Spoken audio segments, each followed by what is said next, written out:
Welcome to my channel. I'm Dr. Romano. I used to work for an investment bank on the trading floor. I was the person who worked for data quality, and my friend hired me. My friend trusted me as well. He trusted me with a very important job that I didn't know how important it was, because the last person that had the job failed to do the job properly. Certain positions at certain banks and certain companies, you are able to get lost in the professionalism to do the job properly, by the law, by what has to be done, etc. And when you work on the trading floor like I did, when you see all the money that those traders make, the first thing that comes into your mind is you want to become a trader. What do? Well, if you're savvy enough, you become friends with the head trader or someone close to the head trader.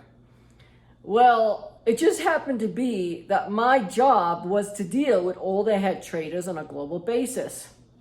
And I was the person at that company at that time to make sure that they submitted their data on time, it was accurate, and I had to judge whether or not it was accurate. Because back in those days, you had the company merge together, buy out each other so fast that their risk reporting systems were very outdated.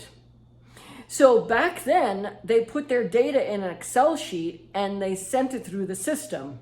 The system uploaded it and updated it by 12 o'clock. I was the one who pressed that button. After I reviewed the trading books on a global day-to-day, you name it, I was there at 4 a.m. doing the day before's data. I had a very important job and I was a very lucky kid. Not many kids have these jobs, especially the people that I dealt with. How does management play a role in this? All right, so my friend, the vice president, and his friend, the director, they both worked for another bank on the trading floor because they were two traders. All right, so that's good. They survived probably 2.5 years, the typical that a trader lasts at an investment bank. According to the book of occupational titles, it's between 2.5 years to 5 years. Before we continue the video, please remember, if you like my video and the videos that I create and you want to say thank you, please do thumbs up. It's right down there. Just press it. Thank you so much. You have to ask, well, what do these traders do before they're traders? They're students, most of them. Some move to different companies, etc., and they get paid more, but they don't last very long. And it's very sad, because why get rid of a trader that's actually proficient at actually trading? The fact is that they start to make too much money and they demand too much in return. Those people open their own hedge fund if they're lucky to find capital, or to marry a rich person, or to have a rich family, because you need a lot of money to start a hedge fund. And you need a lot of money to create a track record, because you're not going to be actually making money for a while. My manager, the vice president, was very proficient at doing his job, and he did such a great job. He was promoted to move from risk management to credit management, okay? Credit management was managing the credit of the company, and risk management was managing the risks of the company, the exposures. And so that's why my job was to review the trading books, the profit and losses, etc., before the chief financial officer would look at them. So everything had to be accurate, everything had to be reported, because sometimes traders didn't report their earnings until 2 days later, or whatever it was. Sometimes they would lose too much money, and this is the truth, and they would submit their losses over 2 to 3 days. That's where I came in. I was kind of like a private detective, and I would notice this. I also noticed when interest rates would move and change, a lot of areas were in red. And I couldn't understand why that was. Because if you know interest rates are going to be changed, shouldn't you hedge your positions? Or somehow do calls and puts, or whatever the strategy is. Prepare yourself. But you see, when an employee or a person works for a company, they lose a certain personality trait, and that's to be the boss. A hedge fund manager is the boss and takes all the responsibility. There's nobody else for the typical hedge fund, not the top 10 that are worth billions of dollars. I'm talking about the typical hedge fund that the typical investor with a couple $1 million would want to invest in. That's a small investment company called a hedge fund. Their assets could be under 100 million or under 300 million. Management is the most important thing. But when you have a company that has 5 levels of management, there's too many people waiting to make decisions or waiting to see the next person to make the decision. In other words, to push the responsibility off to the next person. And that's what happened at the investment bank where I worked. A number of years passed by, and the risk reporting systems of all those different companies that they purchased were different, and they didn't make sense to each other. You mean different programming language, different software, different mainframes, etc. Just one particular group was so ineffective at actually measuring risk for the company. And it took my friend, who was a rocket scientist basically, he had a PhD in fluid engineering, and what he did was his friend hired him to revamp the trading books. But finally, he got the okay to do that. However, once he was finished the job, he moved to credit management. And his new friend was not his friend. She was the director of credit management. Now, for those of you who worked for this particular investment bank 22 years ago, approximately, you'll know the story because this director got literally sued. Well, the company got sued multiple of times. And I'm not talking about just for little stuff. I'm talking about she wrote an email to my friend and used derogatory language that you would never ever use in person because it's embarrassing. And so he took those emails, he quit, and he sued the company. And there were many other people that sued that company as well. And she threatened him that she was going to fire his staff in risk management to get back at him. These type of situations, they happen on multiple levels, on multiple companies, not just for investment banking. It's all over the place.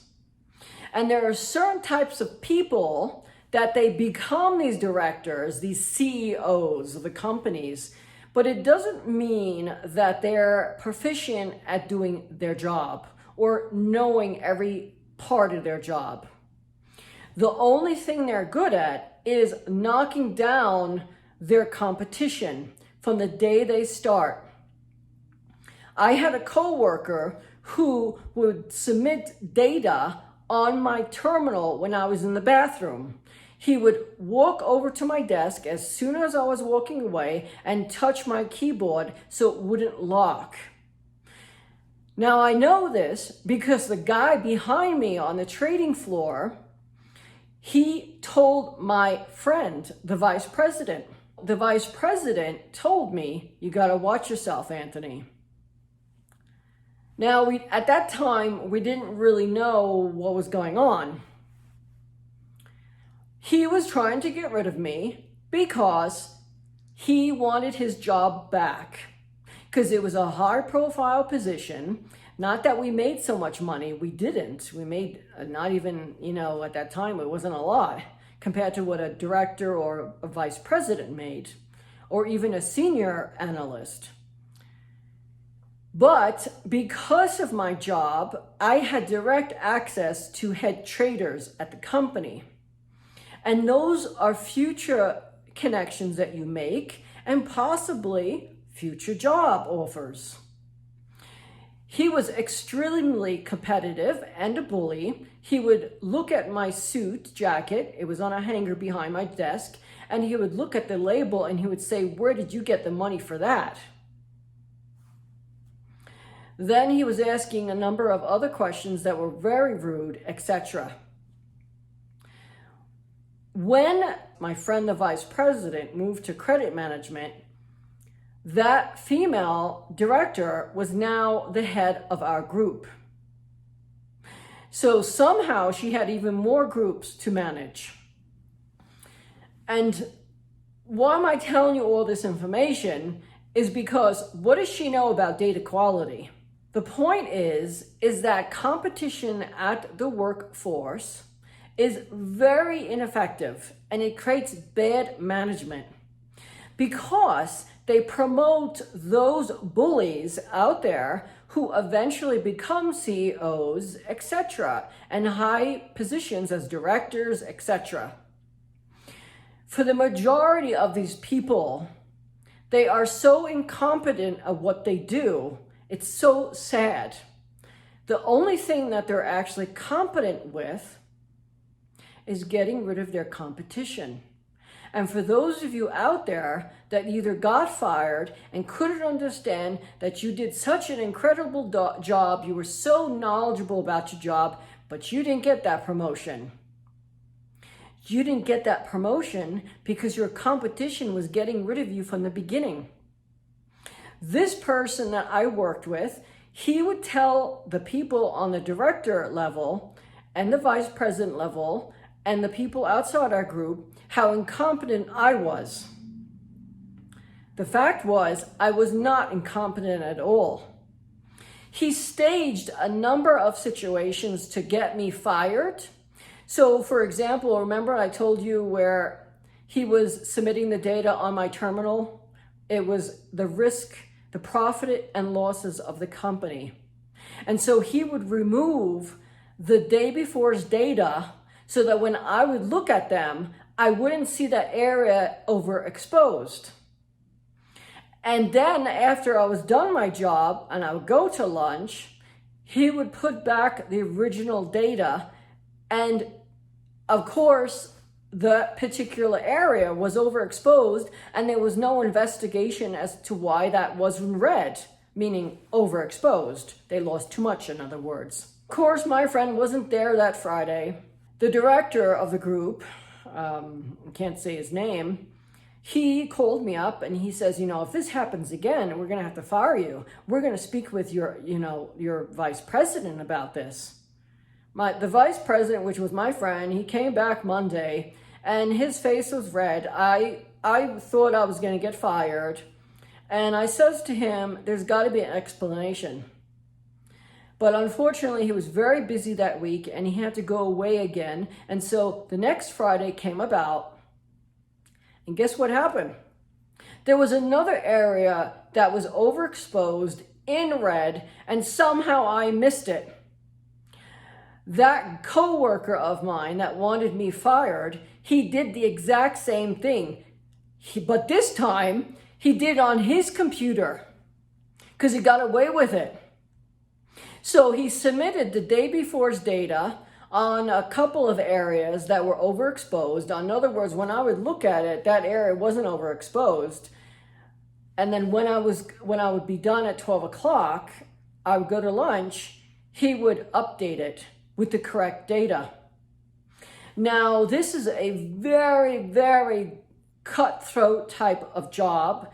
On the trading floor, there's a lot of stress and there's a lot of losses and gains at the same time and a lot of emotions that happen. So when you talk about you're supposed to be professional and everything is supposed to be quiet, well, how we didn't start fist fighting with each other, I don't know. But I have a lot of patience. So that Friday, I get back from lunch and I was getting fired. The director of the group said, we're going to discuss on Monday when your vice president comes back. I was shocked. I looked at that area.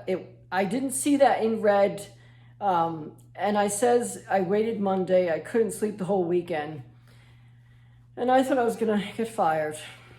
The outcome is that my friend started screaming at me, of course, because he could have lost his job, and it was bad publicity for our group because we are the group that looks at the data before the chief financial officer looks at them. So we were like the face of all the profit and losses of the company, called data quality and risk management. I says to him, look, this never happened before. It happened last Friday when you weren't here, and then this past Friday. I says, maybe it's someone that just happens to be, and they're submitting their data after I looked at it. So I says, ask the computer programmers to look in the system when it was submitted.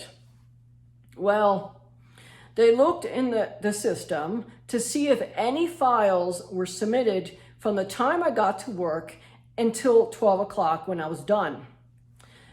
It turns out that this guy, he didn't do it twice. He did it on multiple occasions.